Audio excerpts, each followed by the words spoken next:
Okay, so we'll call a meeting to order and and we'll just, check roll. Hello? Yep. So I'm Shannon Arion, present. Just go around and do it. Chuck Magro, John Grable present. Christina Gentry present. And online, do we?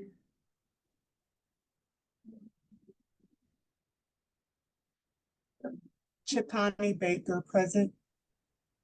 Great. So the first, item is the approval of the agenda. Had a chance to review it. Can I get a motion to approve the agenda? I move we approve the agenda. Second. Right, it's been moved and seconded. All in favor, please say aye. Opposed? Okay, we have an agenda. Regular agenda is the financial report. Aaron, I guess that's you. The report is that I'm tired. I apologize. What I had hoped to have for you guys today is drafts of August and September. I was working on that since tax day last week, in between trying to take care of myself and also trying to get the budget together, which I also had hoped that we would be talking about today. Neither of those things have happened. However, I did get from Lacey a report on our donors and fundraising. Oh, perfect. So the big thing, let me find that and I'll share my screen.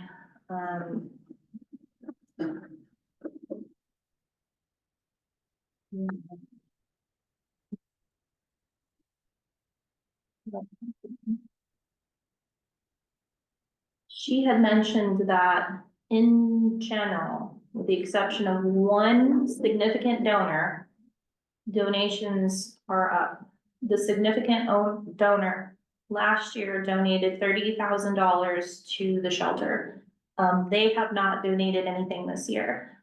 She did mention that this donor was elderly, so she's not sure if they are feeling poorly or if, something's changed.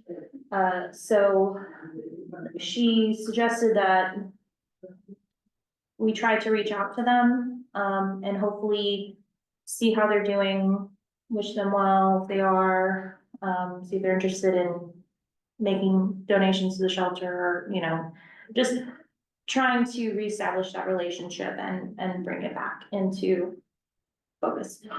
So do you have numbers on what that, the campaign that we ran, what we Yes. received? So the total for the campaign so far, so remember, mailers are mailed out at the end of July. So far, $16,509.14 has been raised just from that singular fundraiser. And the phone campaign had begun in mid-August.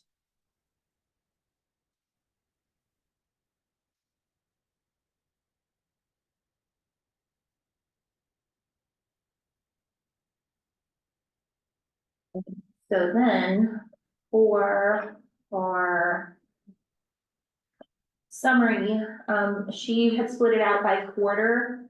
So first quarter 2024 compared to first quarter, total contributions decreased. And then second quarter decreased a little bit more. But then in total, she said that the amount of donors increased by 13.6%, and then the contributions increased by 29.4%. But then again, subtracting out that one donor, that's how big of an impact that they have made. $30,000 is quite a bit. I think year to date, looking back, she would have donated 20,000 by this time, and she had donated in prior years too, as I understand it. Okay, I think what we suggest, since this is a public meeting, that maybe either at the executive or an email from James go out to all the board members about perhaps who this donor is, unless they've requested to remain anonymous, in case any of us know this individual. Yeah. If none of us know, then we'll have to come up with a plan to reach out, depending on what the situation is. But I don't think we want to talk about the individual. Now, is that document available to us online, or what you were just showing? It can be, I can share that with you all, post Yeah, if meeting. you could go into the drive. Okay, for the board members, okay. Okay, Um, and the only other thing I want you to cover is sort of, when, the special meeting, and I'm gonna blank on the company's names. Oh, yeah, okay, yes. And when that transition is gonna happen. Okay, so, we had our special meeting on October 10th. To talk about the professional employment organization asset. The board moved to approve James to enter into contract with them. Ultimately, what wasn't discussed at the last regular board meeting was that I did not make it clear that we were already paying most of the expenses that Accent would take over. So we would only be increasing our costs slightly, maybe $40 per payroll. So they moved to approve. We met with Accent last week to talk about when we would be onboarded with them. And so what we want to do is on January 10th of 2025, that will be our first payroll with Accent. That means that all staff W-2s will be from Kindred. We only receive one, rather than if we were to start payroll with Accent sooner, then they would have majority of their payroll on one W-2 from Kindred and then the remainder on Accent's payroll. We just got back, she emailed me today, Jeannie. And Karen, can I stop you just one moment? We've got Jill in the waiting room, and knowing that they Oh. come from the county, they may want to also hear this information. So not Okay. to have you have to repeat or. have Jill- Okay, all right. Yeah.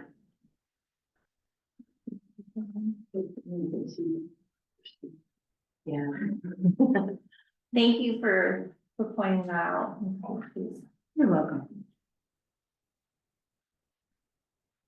But for sure Jill would want to be a part of this conversation. Yes, yes.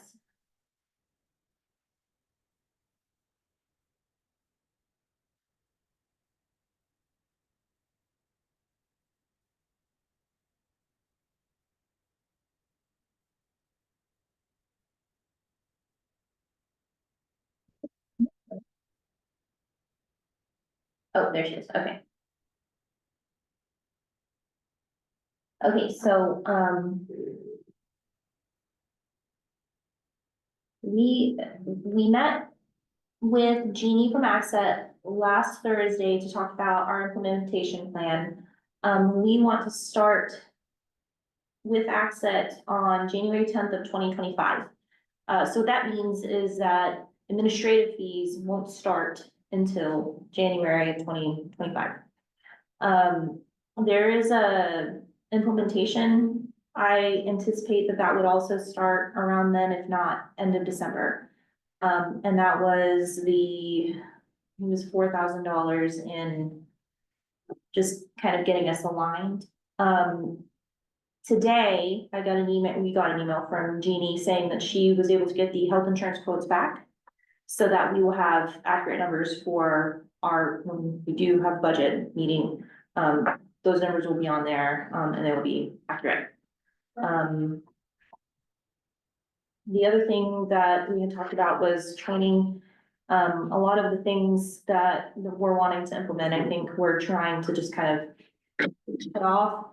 I know that the last meeting that we had, the last exec team meeting that we had, we talked about preparing for winter shelter, so that was one primary concern. Making sure that we had the ability to fulfill our contract and, are prepared for winter shelter essentially.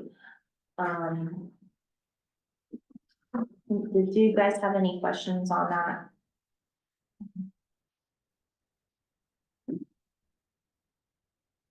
And in lieu of having, financial, your review at this point, are there any, surprises that you've seen coming through the accounts in the last 2 months? One surprise. Be alert? Yeah, one surprise, and this isn't so much as a, like, we're spending too much here, but, we've encountered some attempted fraud. So the person had mailed in a check, for, it's like almost $2,000. And then emailed and said that, oh, their financier had overpaid and they wanted a refund of just the amount that they wanted. And I said, well, this is suspicious because if we're going to refund your donation, it will be in full. I'm not gonna do it in part. And they also wanted it by PayPal. And I said, no, we will do it the way that we received it. So if you sent a check, we will write a check back to you. And so just kind of from my experience, this is the way we do things, procedurally. So then I said, okay, we did that. They requested some other things. And thankfully I did it that way because then the returned deposited item came back on that check. And so our check was still in the mail and I was able to stop it. So rather than losing out on $2,000, we lost out on postage that day and the stop payment fee. So crisis semi-averted, but mostly averted. So that's one thing that we need to be aware of is, Charity fraud. yeah, Oh, Yeah. Lord. so taking advantage. And, you know, my responses to this individual were, I was skeptical of them. And I thought it was weird, but I didn't want to outright accuse them of being fraudulent. Because if they were, you know, if there was a mistake, I wanted to just kind of give them a little bit of benefit of the doubt, but we did avert Great. $2,000 payment to someone that did not deserve it. And, when we got the bank statement back, that said, yeah, that it was a fraudulent check that was written to us. Wow. So All right. that's one of the primary things. Other things are just, you know, staying on top of supplies and, you know, we're working with the city on some grants. So when do you think, given your schedule? Give my schedule now. Give my schedule now.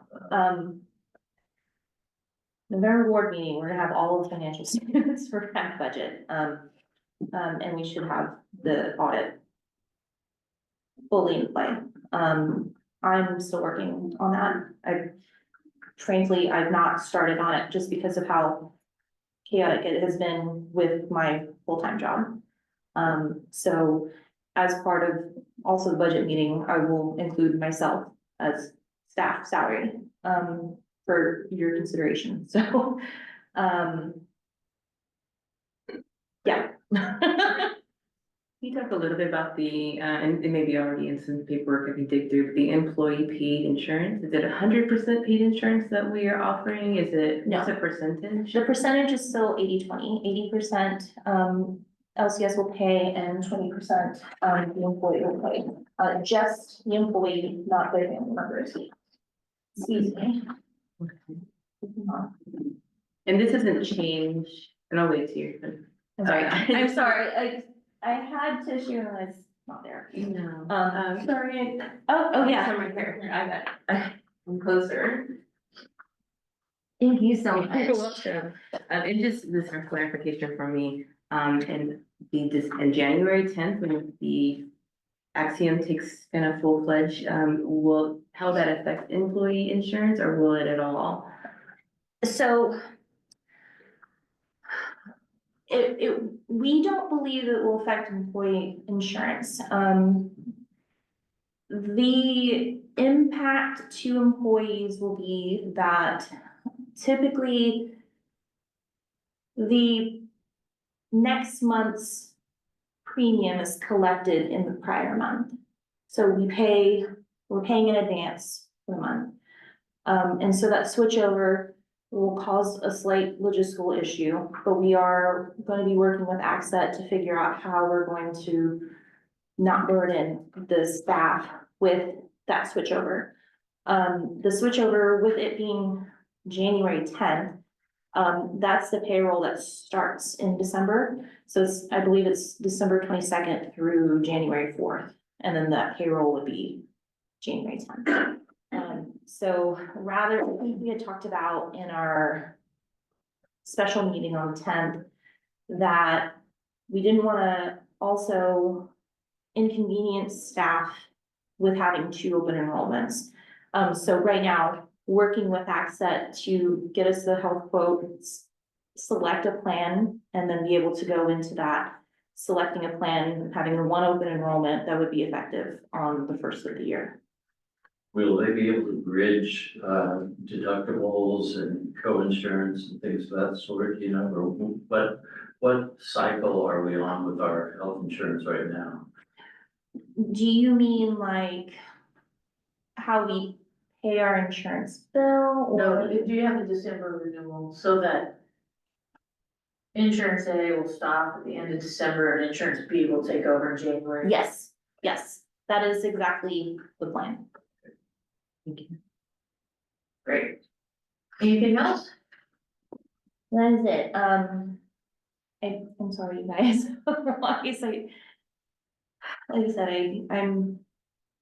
I acknowledge that I need to do less, and I want to do less, and I want to do more shelter things, so that would be a conversation. Okay. Any other questions?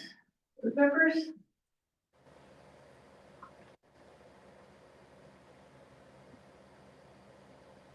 Could we do an introduction to our new board Yeah, member? I can't see. I can't see or hear her.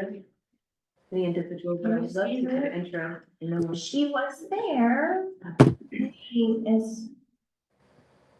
Okay, so Jill's there. Oh, there she is.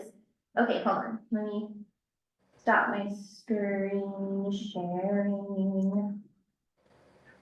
Now, I have a question that, so Charlie had included the bylaws in our packet. Is there some aspect of I think he, something that he wants us to consider in regards to board yeah, members? he wants to just highlight that we will be electing new board member or officers by January 1, is Okay. what the bylaws requires. Okay. It wasn't that we had to do something within the bylaws with the new member coming on No, it's just, the, upcoming. yeah, okay. Okay, so Oh, we're, there she, okay, yeah, so all right, well. We just wanted to say hi. Hello, and thank you. Yeah, did somebody say good luck? I'm excited. I'm interested in learning. So I'm just gonna be paying attention. And I don't have everything as far as my onboarding, but I will send. I have gotten an email from Charlie and James, so I'll be answering that, and I'm just wanna be a help, you know, where I can be and do what I can do. And my name is Chikani Baker. Chikani. Yeah, I was like, yes, please repeat your name so we don't butcher it. Yeah, I was gonna say, I'll let that off. Chikani. Chikani. Yep. Welcome. Thank you. Somebody needs to be admitted. Julie Jones. All right, okay, James, I think you're up with executive director's report. Hello, everybody. I apologize for not being there in person. welcome Shakani Baker to the to the board of directors. It's a pleasure to have you. Be happy when we get to meet in person. I know how that goes. My first meeting, I was there and I started meeting everybody, and it's been uphill ever since. So welcome aboard. Today I want to talk about a few things. I think the first thing I want to talk about today is the Pilot 24 special use permit. Last night I presented, well, there was a presentation in front of the planning commissioners for Pilot 24. The vote was unanimous to accept or to approve that special use permit in the planning commission. The next step is that it goes before the city commissioners, and I believe that's going to be scheduled. I think Sandy Day, the planner, said it would be maybe the second week in November. So that would be great. And I'll have more on that once I know when it's scheduled. The next step for me is to start to engage with our engineers to look at what we need for a general contractor to oversee a lot of the contract. PEC will oversee the plans and getting all those to everybody and having a final draft of that once we get the final go ahead from the city commissioners. So that's going to be exciting. There's a lot of things in play for that. Just to reiterate, Pilot 24, we are putting up 25 pallets in the parking lot of the shelter. 24 of those will be used as sleeping units. One will be used as a office, and we're going to have multiple restroom units. I think at least 2, but may possibly more. And we're still working out the logistics of that. I think we have to find the right ones to purchase. So that's the next step for that. So that's exciting. When we open up the pallets out back, we'll be using those for our night by night program, giving us the ability to offer a different program on the inside, which will be an intermediate continuous stay program. And I'm thinking a 30-day program to go along with our 90-day program, so we can have some options for folks that need maybe a shorter term in the shelter versus the 90-day program. And individuals that still want to have night by night access, that will still be granted. Once we get up and going, we'll be hiring, I believe it's 6 DSAs and 1 case manager. So that's exciting to get case managers for that program. We're also in the process, this is not for Pilot 24, but it's going to be done simultaneously. We're going to be remodeling some of the restrooms on the inside in the warehouse to include showers, where now we only have 2 toilet restrooms with no showers. So we're going to upgrade that to have showers, and we're going to increase our storage capacity by adding a mezzanine, actually a second floor inside of the warehouse. So we'll have increased ability to have storage. And so we're going to be doing this simultaneously once we start putting the pallets up. So that's exciting news. Anybody have any questions about Pilot 24? So with the timing on this, so you had said that likely the second Tuesday in November for commission. Now, is a special use permit one of those that requires 2 readings from the commission, meaning they have to come back the following week and verify it again? I'm not sure of that process. So I'm not Just sure. trying to think when we can officially commit to the project, and then from there, any rough estimation of development time? No, I don't. Before we can do anything that has to do with the actual construction of the project, we have to have it approved first. So we're not doing any PEC is the only one that's working to do plans and things like that to get those to the planning commission and to the city commission to answer questions and those type of things. I don't believe there can be any start of picking contractors or things like that until we have the final approval. So I don't have a timeline as to what that will take. But I can work with PC to see if they can give me kind of an estimate of from start to finish. But that's going to require us to have that general contractor who's going to be coordinating, finding the contractors to provide the work and do things like that. I think the biggest part of the pallet will be to lay the water lines, electrical lines. That'll be removing concrete, laying lines and things like that. The pallets are going on the asphalt, so it's just a matter of setting them up and anchoring them to the concrete. I think, and the water lines are going to be a big major part of that construction. So I'm not sure how long that's going to take, but I will find out if they can give me an estimate of what that's going to take. One of the things I can tell you is PEC were the engineers that did Pallet Village on Michigan. So they have some expertise with this kind of project, and we're going to do it the same way. So they have some knowledge of what it's going to take to get it done. So they might have the ability to estimate how long it would take. None of you've been involved in some projects. A few, yeah. Takes longer than you think. Yeah. Does that sound like 4 months to you, or does it sound like 6 months, or? Boy, I couldn't really tell you, cause I mean, luckily the pallets aren't hard to put together. Yeah. But it'd be really great if, they could be there for winter.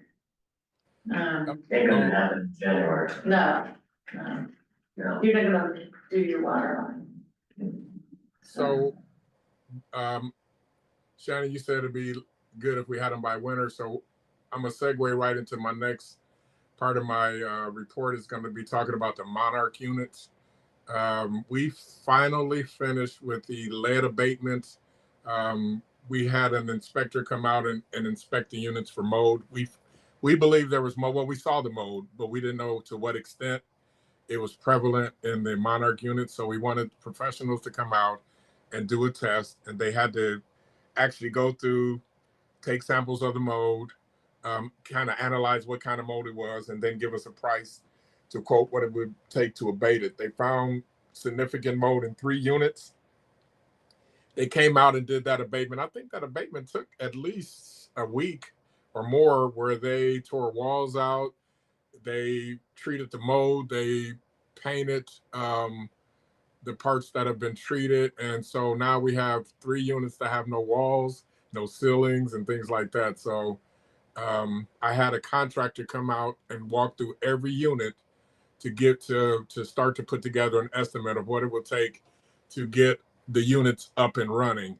The good thing is that the units that were not abated won't take much to get them back to operational. I think the greatest cost will be replacing some of the ceiling panels when I think it's all plywood, because with something happened around the solar lights, and it's some kind of condensation or some type of leaking that he's going to go through and make sure that he checks every unit for the potential for leaks to kind of fix that, so we don't have the problem with water getting in and creating mold. But he gave an estimate of what it would take to paint and just bring them back up to shape, the ones that haven't been abated, and it's a couple of $100 per unit. One of the things also, I had a cleaning contractor come out and give me some quotes of what it would take to deep clean Monarch units. There's something weird about the flooring on those units, that it's not carpet, it's not rubber mats, and they don't mop well, they don't vacuum well. So they're gonna be able to deep clean those floors.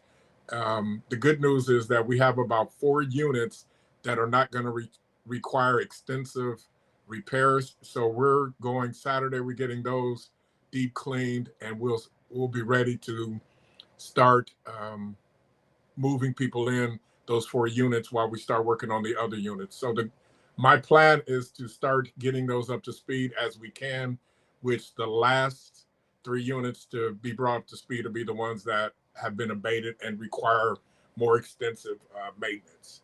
So hopefully by next week, we should have those 4 units cleaned and ready to occupy. That brings me to what the use is going to be in Monarch.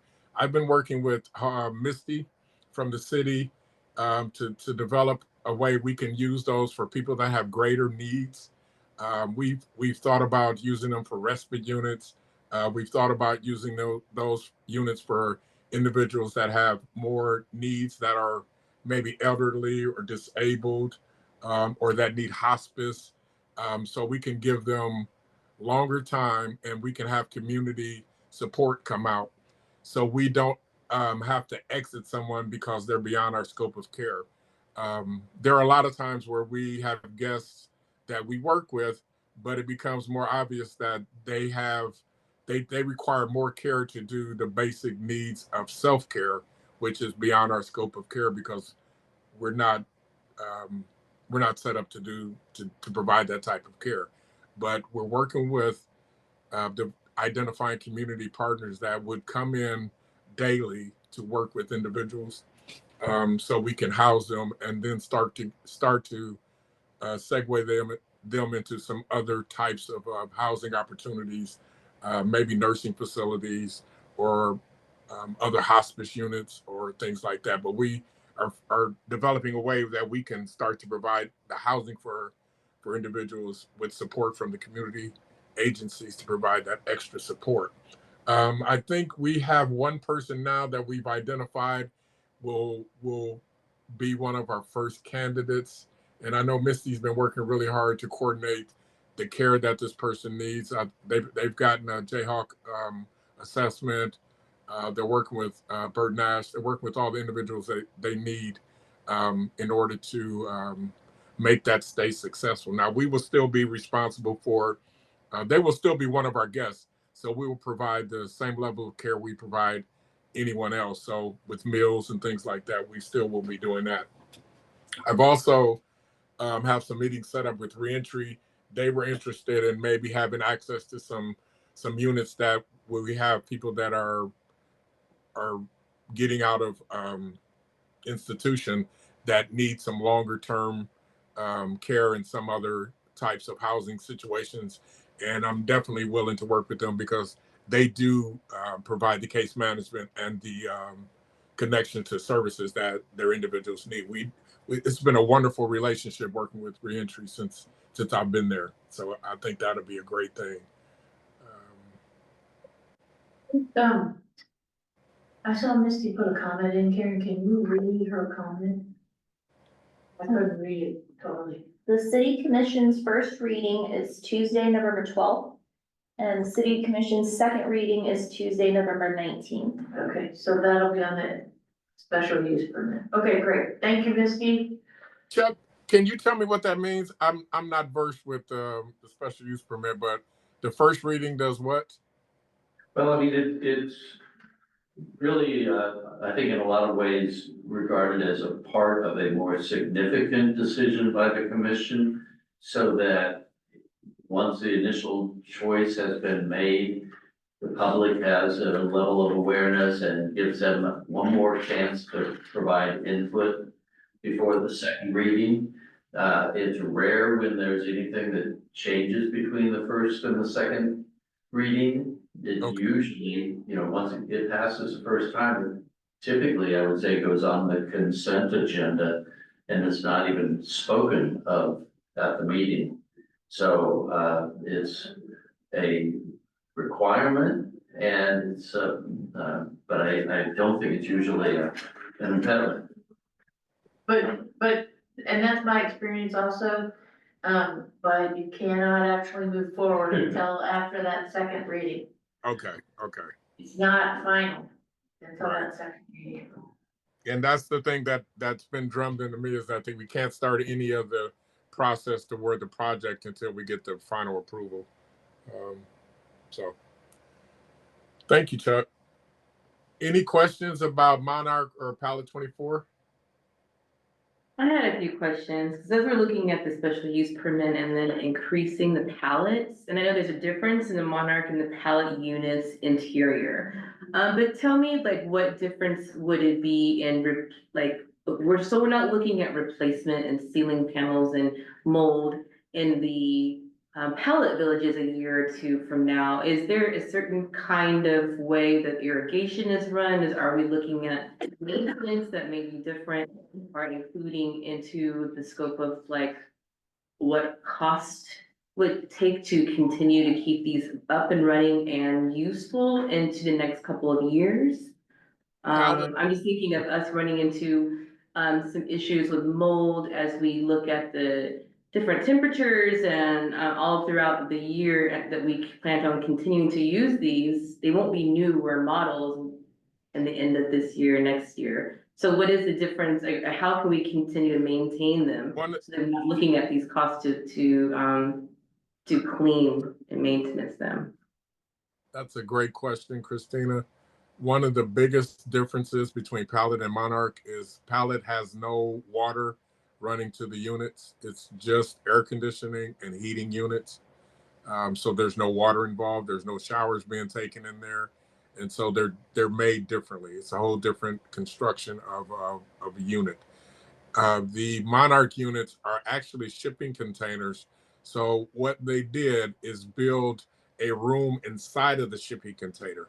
So on the outside of that room, there is I think it's maybe like 5 to 7 inch gap all around the walls and ceiling. So on the outside is metal. In the middle should be insulation, and on the inside there's wood.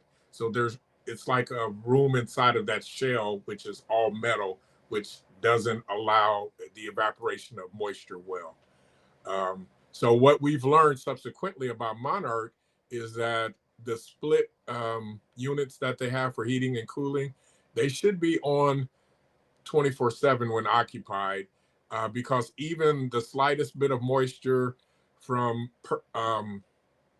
respiration could cause an issue with moisture being locked inside of Monarch, which is what we were told. It was that when Monarch was first constructed, and whoever was in charge at that time was told this information, but that did not get relayed in the operating procedures for Monarch. So what we had were individuals that would turn off the air conditioning, turn off the heating, maybe during the summer or months where it wasn't required, would take showers. Even if you take a shower, no matter what month, the exhaust fan should be on and the air should be circulating to remove the moisture.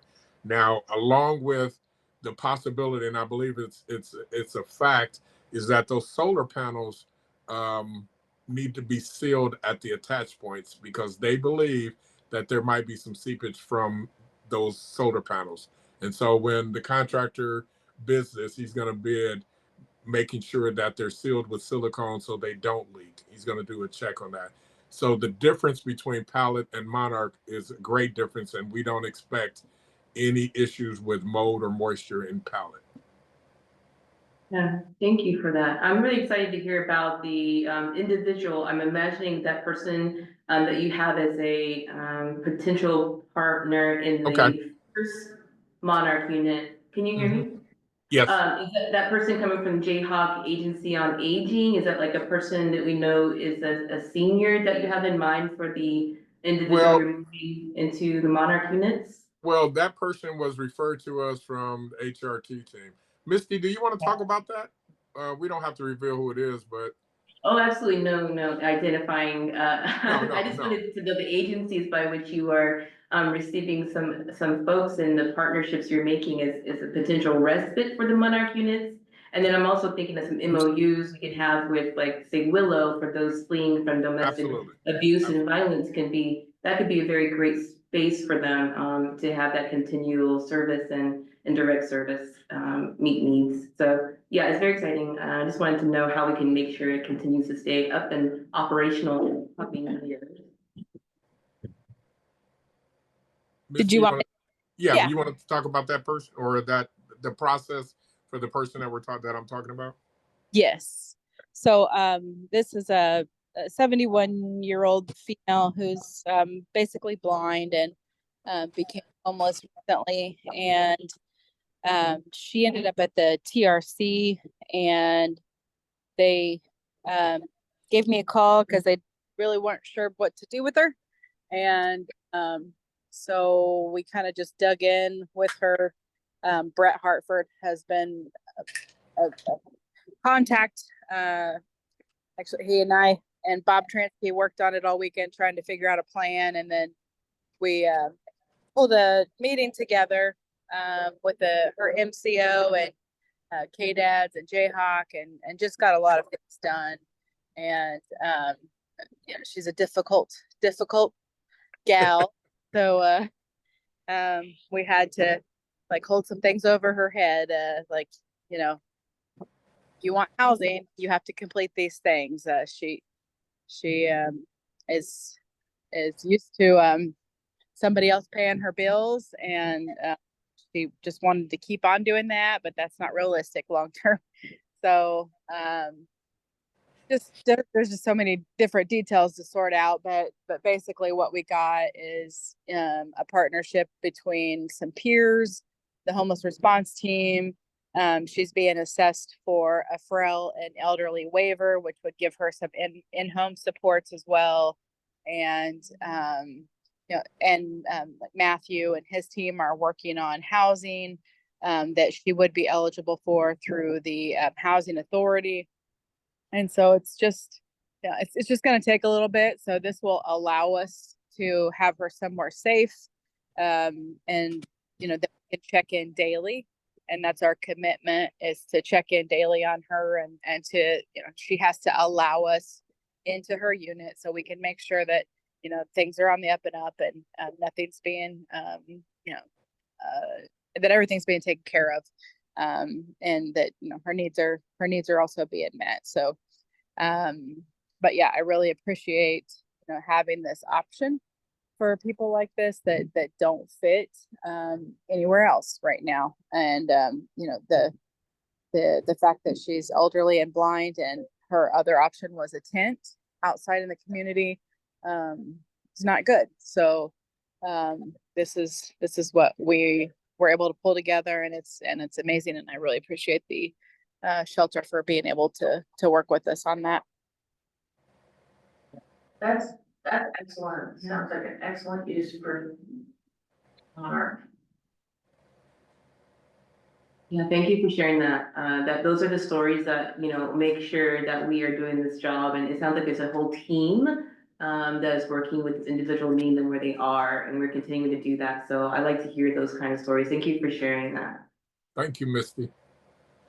No problem. I got all kinds of share. If I could just let me slow down. The next thing on my, any more questions about Monarch or Palette? I haven't. Okay, my next update is going to be just shelter in general, which will include the village. I'll start at the village. Our community center is up and running.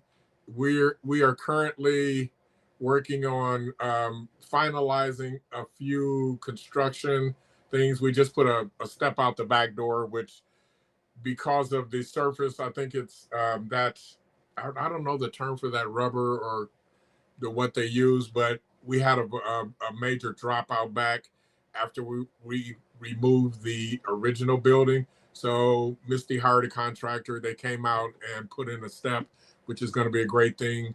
We have the inside done. Now we're working on getting the floor sealed, because I don't know if you've ever tried to mop a concrete floor, but it doesn't work well. And we have a lot of spillage in the community room, so it's been hard to keep it clean. So we're working on doing some of these final things, but we do have the kitchen set up over there. We have a reach in, we have sink, we have hot water, we have our steam tray for the hot meals, we have tables, we have dining room tables and chairs. I think this setup is great. It's a wonderful thing. And with winter coming, we're working on winterizing both facilities. The village is, we see some unique things that we have to take care of. It was put into where it's at. We're surrounded by fields, and so that's where mice live, and mice see that we have food, and so they're starting to frequent the village. So we have been working with the city to get contractors to get a contract that keeps us on the list to do some pest eradication. So we're working with that, and that's a good thing. We're also we had a custodian on staff, which we no longer have.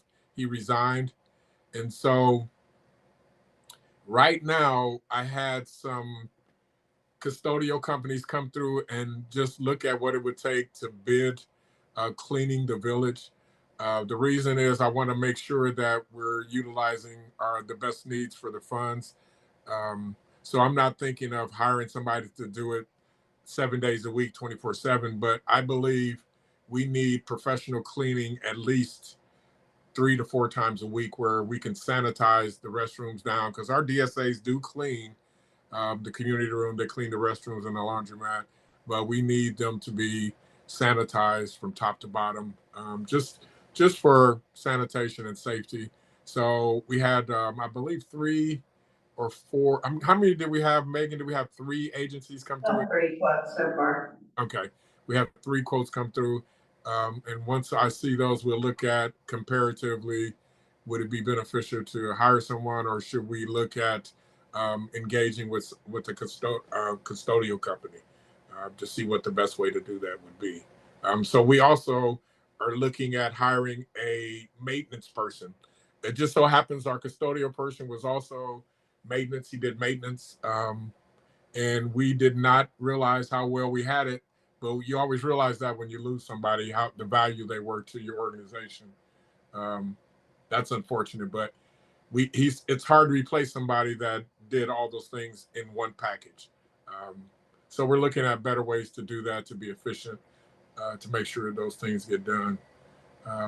One of the things that we are doing at the shelter to prepare for winter emergency is that we've started to outfit our library to be able to have groups. So we bought a new TV monitor. We set it up to be on Wi-Fi so we can either do groups, we can do meetings.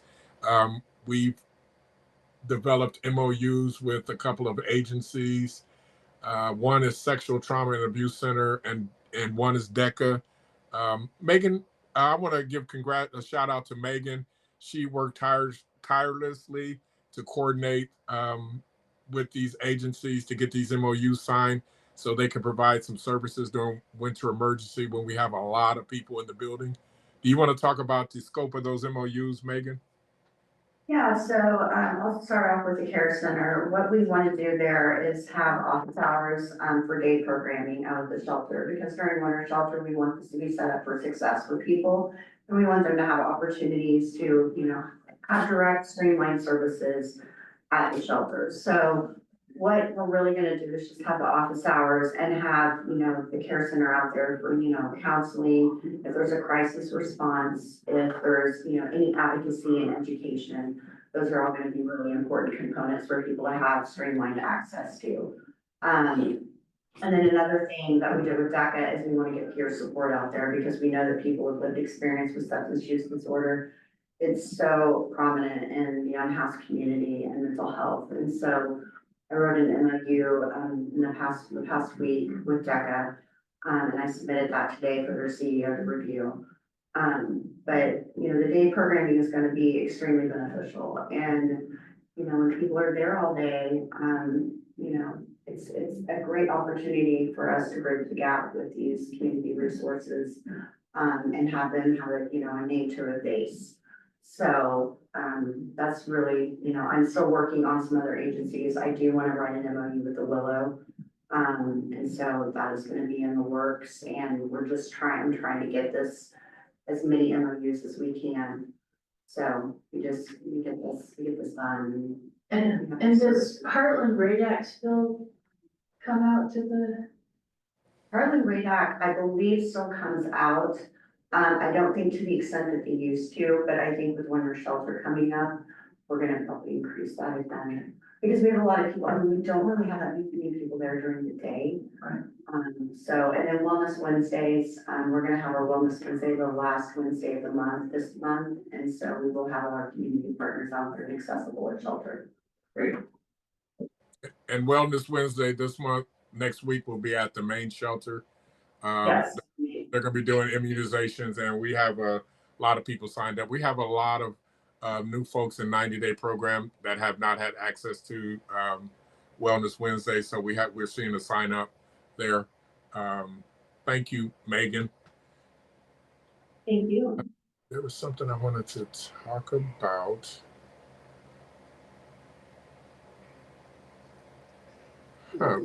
Yeah, RADAC. You mentioned RADAC. RADAC does come out to the village. They do a peer group on Fridays, and they still come out to the village to be on site for guests to have access to RADAC. So that is still ongoing.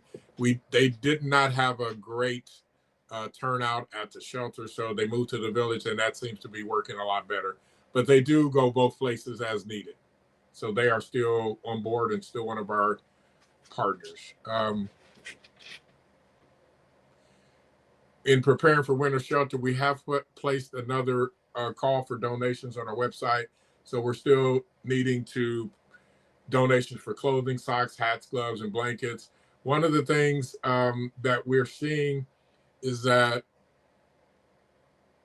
when individuals come in our night-by-night program, a lot of times our blankets leave with them. And so we found ourselves getting short on blankets. And this is kind of a common theme in shelters. If you don't have the magnet tags on it so they don't leave the door, sometimes your sheets, your blankets, your pillows, and all those things walk away. So we're right now we're gearing up to make sure that we have a stock on hand so nobody doesn't. So we have enough blankets for everyone, and we're looking at going out petitioning for community support. I think we're looking at hotels and motels for sheets and blankets or whatever they want to be able to donate, just so we have enough of that stuff for the winter coming up. Karen, I shared a document with you. Did you get that? I did. Okay. Misty also has, I know we've moved past it, and let's go back to it. She's asking if you know off the top of her head, what the square footage of the community building is at the village for, the ceiling of the concrete floor. I do not know off the top of my head. It's 30 by 30. 30 feet by 30 feet. There you go. So, Karen, I shared a document with you. That's what I want to talk about next. And it'll be our respite policy.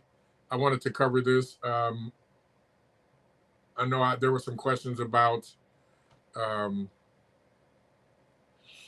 respite policy and how does that impact the shelter and our policies. So I wanted to talk about that. So far, within the last month, I believe we provided respite to about 5 individuals. We currently have 1 individual that we're providing respite to now well, maybe 2, but I know for 1 for sure, that he is working. He's not from Douglas County, but he's working. So we're going to provide him support, working with HRT and ourselves.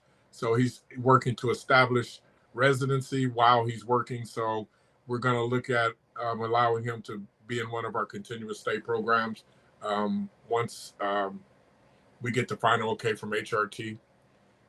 Karen, were you able to find that document? Yeah, do you want me to share it? Yeah, would you share that? I want to Okay. cover our policy that deals with non-residents, homeless assistance policy.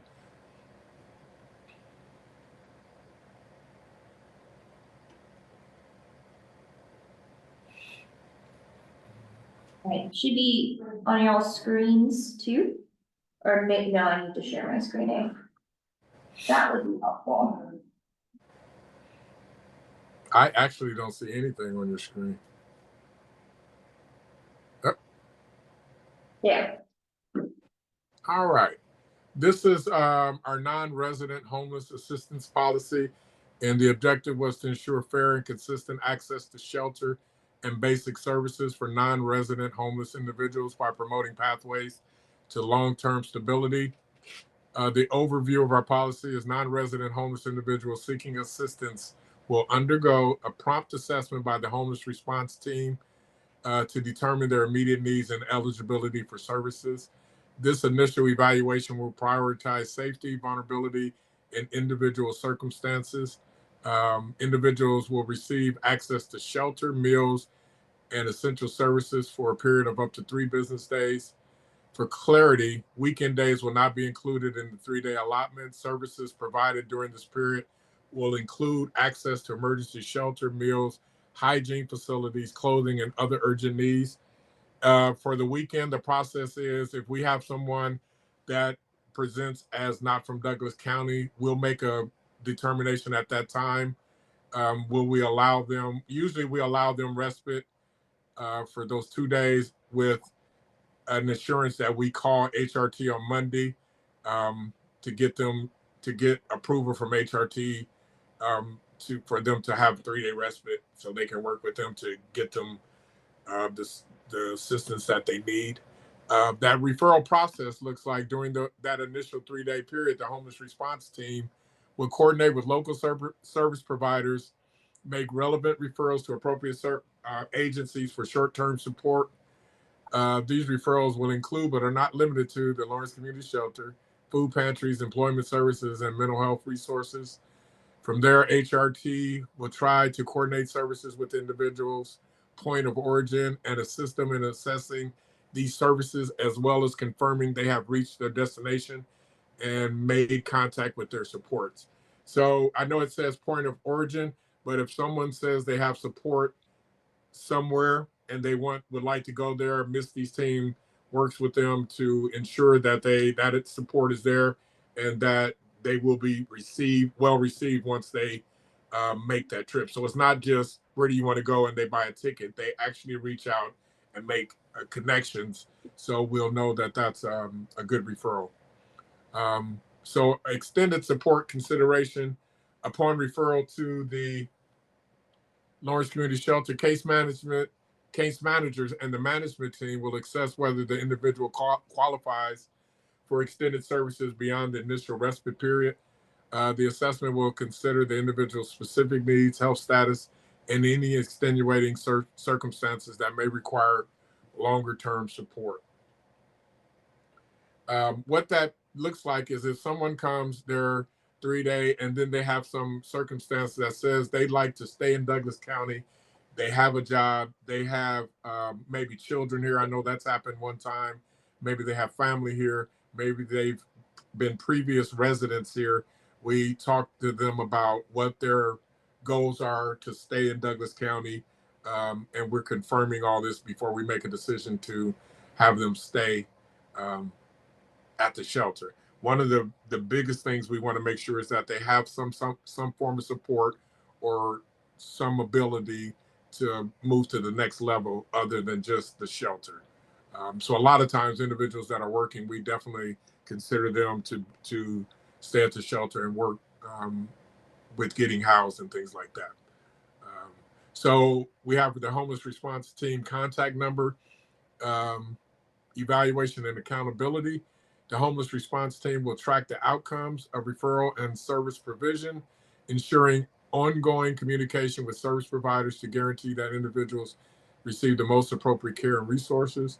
This policy is designed to balance immediate crisis intervention with efforts to connect non-resident homeless individuals to long-term support and housing stability, ensuring effective use of community resources. Some of the key points are initial assessment by the homeless response team. Eligible individuals receive shelter and basic services for 3 days. Weekend days excluded from the 3-day count. HRT will coordinate return to point of origin and services in the region, and case managers and management team at the Lawrence Community Shelter decide on extended services for LCS programming. So I know one of the questions was, what does that look like for our service? It actually makes it easier for us because we not only have to tell individuals well, we can't provide services. We give them the ability to have services provided while we get more information about who this individual is and what their needs are. So instead of just denying them from services because they're not from Douglas County, we started an assessment process. And I can say this has been really a wonderful collaboration to the start. Mr. And Go ahead. I'm sorry. yeah, how many of these have you guys processed? In the last month, I know we've had 5, and we have 1 currently. Misty has the number, the total number for everybody. And do you want us to take any action on this policy, or are you just presenting it for? No, I was just, there was questions about how the city's non-resident policy impacted the shelter, and I wanted to make sure that I talked about what our policy is in lieu of that policy and how it does impact the services that we provide. Perfect. I just wanted to give everybody an idea of what we're doing. Right. And that's a really valuable foundational document. I'd like to also have that on the drive so that all board members can have that as reference. Of course. Does anybody have any questions about the respite policy? No, but Missy has responded in the chat saying over 50 individuals have been served. And I'm assuming our board members who are online will just jump in and ask your question if you have one.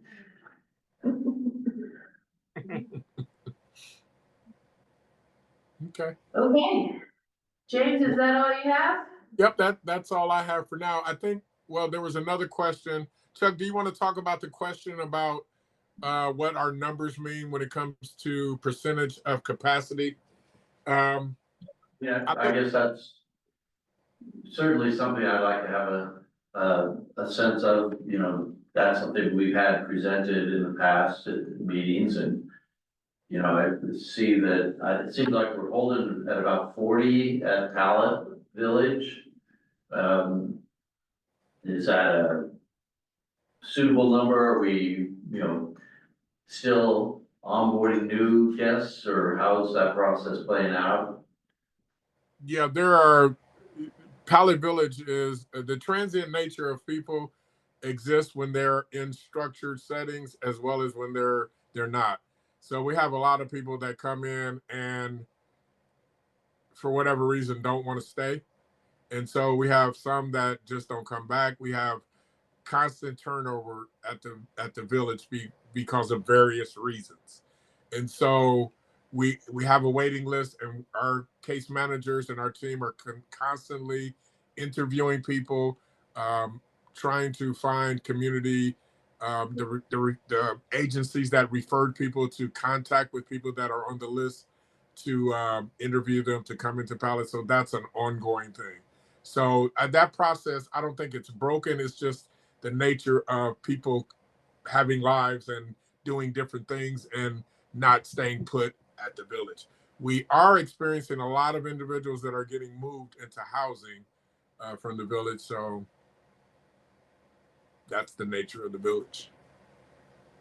So now, you know, you're talking about the idea of kind of a churn of guests. Are there, you know, if somebody exits voluntarily and then decides they would like to be back at Village, how are they prioritized within that waiting group? Are they, you know, are they put at the top because they've had previous experience? Are they pushed to the back because they voluntarily departed? It's case by case. Usually when people depart and there's no violation, it's self-exited. If somebody comes back and it's just, if they've self-exited because they're just not there, we definitely entertain them getting back in because the reason that they were initiated into the village still exists. They're still vulnerable.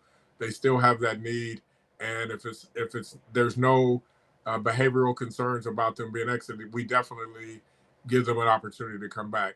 especially working with the HRT team, there have been several incidences where individuals are camping again and say, well, hey, I know I left the village, but can I come back?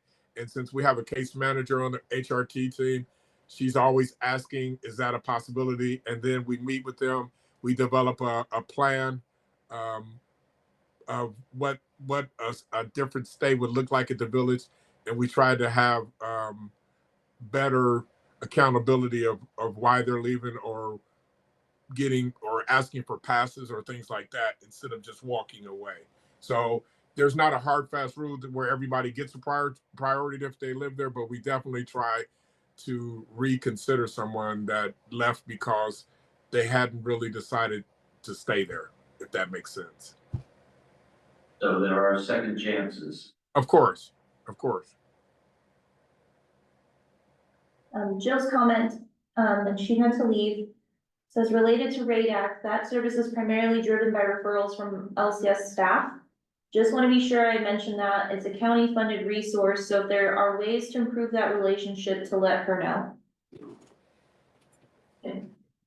Can you go back to gallery so I can see? Yes.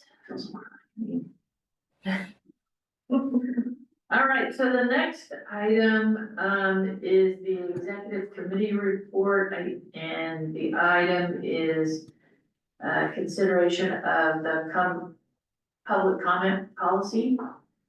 Do all the board members have a copy of that? Yes. Okay, great. It's the amended and reinstated bylaws, or we? No, it is the other document that was in Charlie's first email to us, and basically, I don't know, Karen, if you have that document. I don't, if you wanted to shoot me an email, I can put it on the screen. Let's see what I got.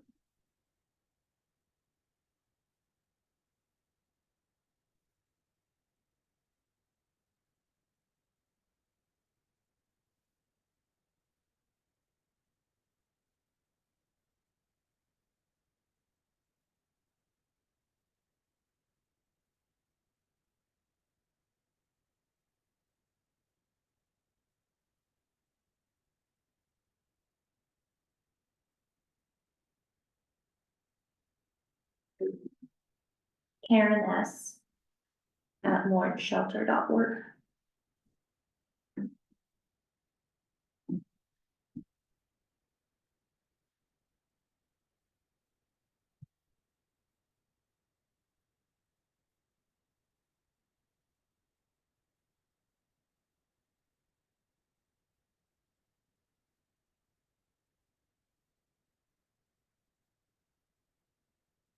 All right, so.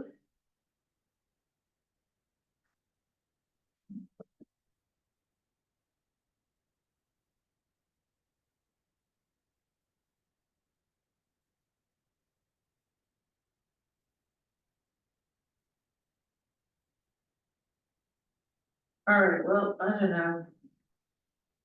Assuming all the board members have a copy of it. Cause I'm failing to be able to forward. It's okay, what I'm looking at is the email that Charlie Bryan sent us, the agenda draft. And then there's also an Article 4 that was sectioned and kind of highlighted into the second email that was Oh, sent. you know, I found it. I'm so sorry. I found it. Okay, I have that too, and Okay. I will bring. Oh, so Just making sure we're all looking at the same. the title of this document is Lawrence Community Shelter Public Comment Policy for Board Meetings. Is that what everyone is seeing?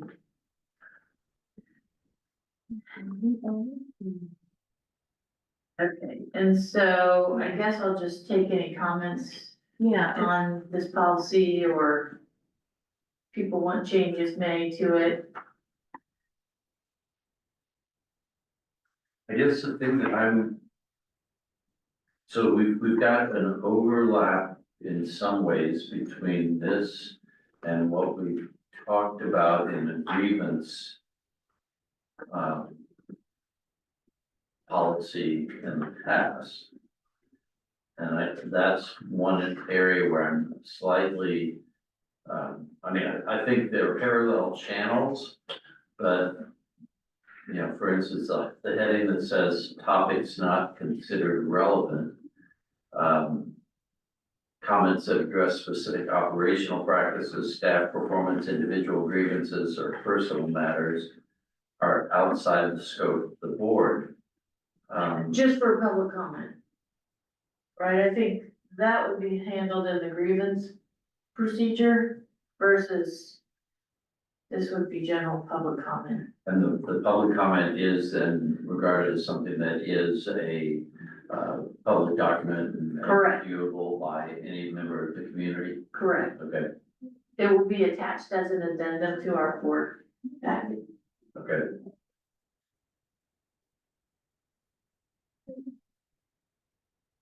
Any other comments? Ultimately, it looks like we're doing similarly with to city commission and how they're accepting public comments is to have them in a readable screen process and then us address them during our time. Right. Okay. I think it provides quite a few avenues for public comment to be provided, which I think is a good step. Yeah, totally appropriate and it avoids the danger of specific guests being mentioned or talked about by name or particular things that could be harmful to individuals. I think it covers all of the topics well, keeps consideration of confidentiality as well. I wanted to take, and this is not to be a policy, but take into consideration that we could invite the public to present, and this is a public comment opportunity as well. If someone's so interested to want to give us a 10-minute, 15-minute comment on, and then have the screening process go through the executive order, I'm sure maybe that could be a possibility down the line. But I welcome the public comment in this space. I think we're better off when we get influence and feedback. Yes, even unrequited feedback, it still would be helpful. So I don't really have anything to add. So do we need a motion for the board to adopt this policy as of, I see we have the effective date at the end of it. We do, that would be great. I believe we still have a quorum with Rebecca We do. online with us. So how do we, well, what's a wise approach to say the effective date? Do we state it as October 25, or do we go November 1? Or are there any reasons to? Just, I think, before our next board meeting, so we can put it, so November 1 is fine, today's date, Okay. fine, whatever. Well, I would move that the board adopts the Lawrence Community Shelter public comment policy for board meetings as written in the draft with the effective date of November 1, 2024. Do I have a second? I second. Okay, it's been moved and seconded to adopt the public comment policy. All those in favor of adopting this policy, please say aye. Aye. Anyone opposed? Okay, we've adopted the policy. All right, thank you all. I was not made aware of whether there's an operations committee report or an advisory committee report. No, neither one. I know that Elizabeth's absence has kind of left a little bit of a in between, but we still are accepting applications online. And those are coming directly to our Lawrence Community Shelter.org email, so I'm able to also access those. And so we encourage those who are wanting to submit their applications online. And we'll continue to interview interested applicants once we kind of move in that direction. So nothing for operations and also nothing for the advisory committee report as of yet. Just hopefully there's continued community interest to be part of our advisory committee. Great, thank you. Okay, so we are to other business. I know one of the things Charlie sent was just that, I think to put us on notice that, new officers need to be elected before January 1. Be thinking, I caution you not to be absent, right? Because you'll end up being elected. But, yeah, so just be, thinking about whether you have the time and ability to serve as an officer, in, 2025. And then our November board meeting, hold up here a second ago, it appears to me that is on the 22nd. Is that what everybody else has? Or 21st, 21st? Oh, Thursday. yeah, Thursday, the 21st. Good. So. Any other business from any other board member? No business, just a couple of maybe announcements. I know that the Lawrence Community Shelter, and I may have already missed this date. Is there an event that's going and taking place with Lawrence Community Shelter that involves a conversation? And is that coming up or did I miss that? I'm so It was sorry. last night, that's okay. So we had Diane Millen, who is, had 4 decades in advocating and working at shelters. She, has also worked with like state and federal to make, policies, improve policies. One thing that she was a part of was the 1987 McKinney-Vento Act. Yeah, so she has a lot of great knowledge on family homelessness, which is a conversation I think we all need to be having in Douglas County. She talked about how family homelessness is oftentimes invisible, and we don't necessarily see it. And so what she did, she wrote a book called The Three Melissas. And the Melissas have lived experience as single mothers who became unhoused because of domestic violence or other factors, social determinants of health that occurred. And one of the Melissas was able to be here as well and have the conversation about her experience living in shelters. And they weren't the best. And I told James today, I said, we're doing something right. When I heard her experience at another shelter, which I won't name, we are definitely doing something right to be calm and informed. It was a great conversation, and I have a great deal of respect for Diane and the Melissa who were a part of this. There were some people with lived experience who did come to the talk. So it was great. Very happy to have them there. Perfect. But, I hope to do more events with Lacey. In the future, Lacey was an integral part of this as well, in getting the event here. And, we look at these things as, we have to do these big fundraisers, right? A lot of times the big fundraisers cost a lot of money. So things that I like are these conversation starters, right? Where you get that knowledge out into the community and people go, oh, wow, didn't know this necessarily. And education's the key to everything, as we know. And so it was a great experience of planning the event, and definitely look for more to come, so. Yeah, thank you for that update. And even though day behind, hopefully that's something that we continue on, and that's an opportunity for a fundraising event. And Yeah, we can invite the public to those opportunities too, and maybe, generate some funding while we're educating the public on these things too. Thank you for that. Sorry, it's been a day behind things, and hopefully it's been we fall backwards, so we'll help me catch up. When we fall back an hour, I'll be able to catch up. but I know when I say Lacey did a lot to help, so. Yeah. Shout out to that. Perfect. All right. Anyone else? If not, I'll entertain the motion to adjourn. Actually, I guess one question, so with our next meeting, we will be discussing budget, is that correct? Okay. We have to. Yes, We have to. do. Pressure's on. Sure. As if it wasn't before, but it's really on. So yes, budget, we'll have financials caught up next month. And also in doing these drafts, that will also help me to get things. Allow me to do a thorough review of our GL so that I can place things in our budget where they need to be. And also, where they need to be kind of like on the actuals, even though they're not reflected on our financial statements prepared by Kindred where they need to be, I'll be able to do that within an Excel sheet and then put them, Charlie had asked me to put a couple of columns in the budget sheet to say that here's year to date, and then here's what we're projecting out for the rest of the year, so that we can do more thorough investigation of what we need for next year.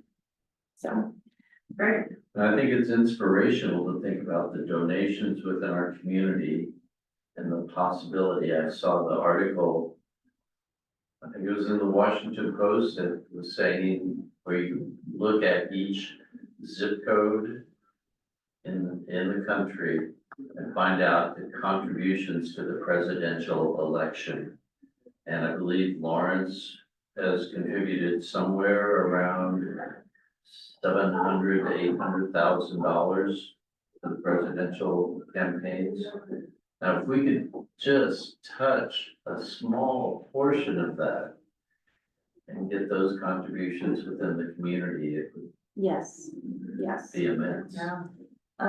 Not to say that the presidential election is not worth supporting, but But there isn't gonna be one next year.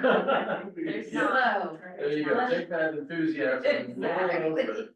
I guess to your point though, one thing that I had not mentioned is, we were informed by the city that we will be a component unit on the city of Lawrence's, financial statements.